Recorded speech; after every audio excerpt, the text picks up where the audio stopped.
സൗദിയിൽ സ്കൂൾ ബസ്സുകൾ പ്രവർത്തിപ്പിക്കുന്നതിനുള്ള മാനദണ്ഡങ്ങൾ കർശനമാക്കി ജനറൽ ട്രാൻസ്പോർട്ട് അതോറിറ്റി. പ്രൈമറി തലം മുതൽ താഴോട്ടുള്ള വിദ്യാർത്ഥികളെ കൊണ്ടുപോകുന്ന ബസ്സുകളിൽ ആയമാർ നിർബന്ധം.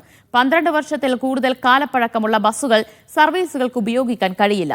സർവീസ് ആരംഭിക്കുന്നതിന് അതോറിറ്റിയുടെ 3 വർഷത്തിൽ കുറയാത്ത ലൈസൻസ് നേടിയിരിക്കണമെന്നും പുതിയ ചട്ടങ്ങളിൽ നിഷ്കർഷിക്കുന്നു. Saudi general transport authority director board അംഗീകരിച്ച പുതിയ ചട്ടങ്ങൾ പ്രാബല്യത്തിലായി.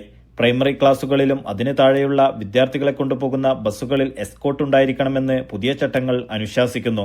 18 വയസ്സിൽ കുറയാത്തതും ക്രിമിനൽ പശ്ചാത്തലമില്ലെന്ന് സർട്ടിഫൈ ചെയ്ത ആളുമായിരിക്കണം ആയമാരായി ബസ്സുകളിൽ ഉണ്ടാവേണ്ടത്.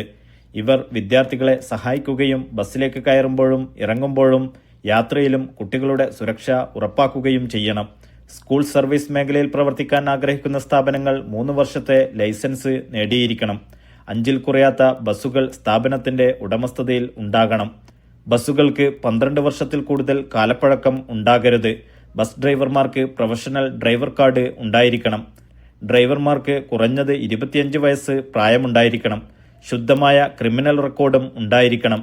അതോറിറ്റി അംഗീകരിച്ച പ്രൊഫഷണൽ കോമ്പിറ്റൻസി ടെസ്റ്റ് പാസ്സാകണം. തുടങ്ങിയ നിബന്ധനകളും പാലിച്ചിരിക്കണം. ഓരോ യാത്രയ്ക്ക് ശേഷവും ബസ് ശൂന്യമാണെന്നും വിദ്യാർത്ഥികൾ വാഹനത്തിലുണ്ടായിരിക്കെ ഇന്ധനം നിറക്കുന്നില്ലെന്ന് ഉറപ്പാക്കണമെന്നും അതോറിറ്റിയുടെ ചട്ടങ്ങൾ നിഷ്കർഷിക്കുന്നു.